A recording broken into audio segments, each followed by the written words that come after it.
पर बहुत ही जो जज रहा है तिलक, ये तिलक लगाने के लिए हमें सोचना पड़ेगा।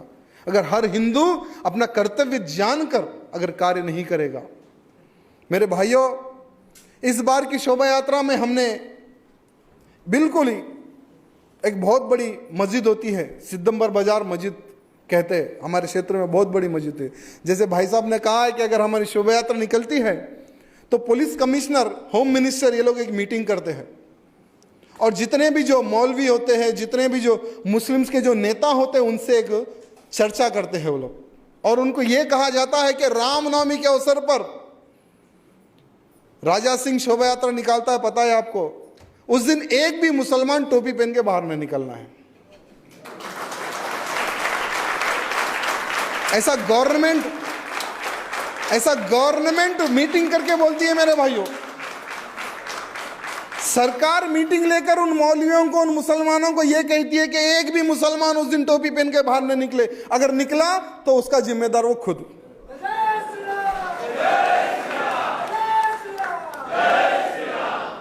शोभा यात्रा के दौरान जितनी भी जो मस्जिदें होती हैं, बहुत बड़ी बड़ी मस्जिदें होती है, बहुत बड़ी बड़ी मस्जिदें।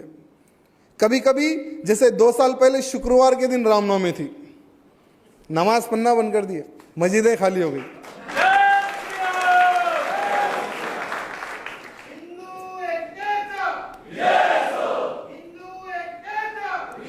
इसका एक ही कारण है, जैसे नारा अभी भाई ने लगाया है कि हिंदू संगठित हो गया तो हमेशा हमारी जीती जीते। मेरे भाइयों, हमेशा हमारी जीती जीते। सारी की सारी मस्जिदें ढक दी गई, सारी की सारी मस्जिदें ढकती गई और हर मस्जिदों को लॉक, ताला डालकर सबके सब लोग ओल्ड सिटी में जाकर बैठ गए। ये बहुत बड़ी विजय है मेरे भाइयों, हम सबकी ये बहुत बड़ी विजय है। और खुलेआम जो गौ हत्या होती थी, आज मुसलमान गाय काटने के लिए डर रहा है ओल्ड सिटी में। 7 एमएलए, 1 एमपी और 50 नगर निगम पार्षद उनके, फिर भी उनके मन में एक भय का वातावरण पैदा हुआ है। और वो पैदा सिर्फ एक ही कारण से हुआ है कि वहां का हिंदू नौजवान आज शिवाजी महाराज जैसा खड़े हो चुका है।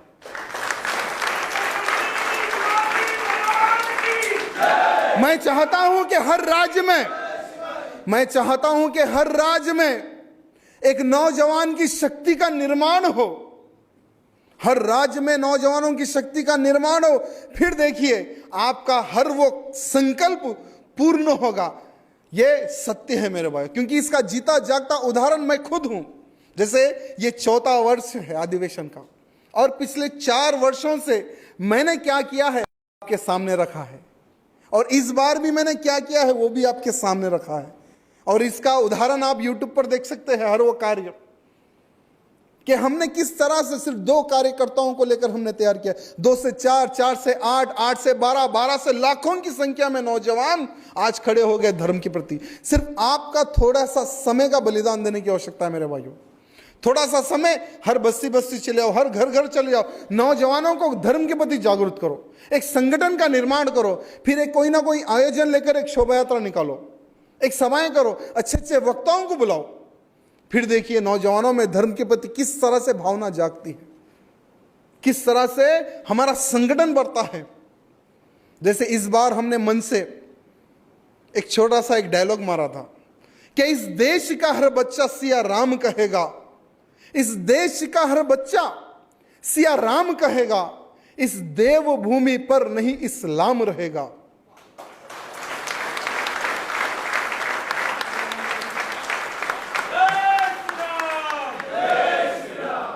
हमारे इस भारत देश में आतंकवादियों के लिए शरण नहीं है, नहीं तो एक एक को गोली मारकर हम भगा देंगे पाकिस्तान।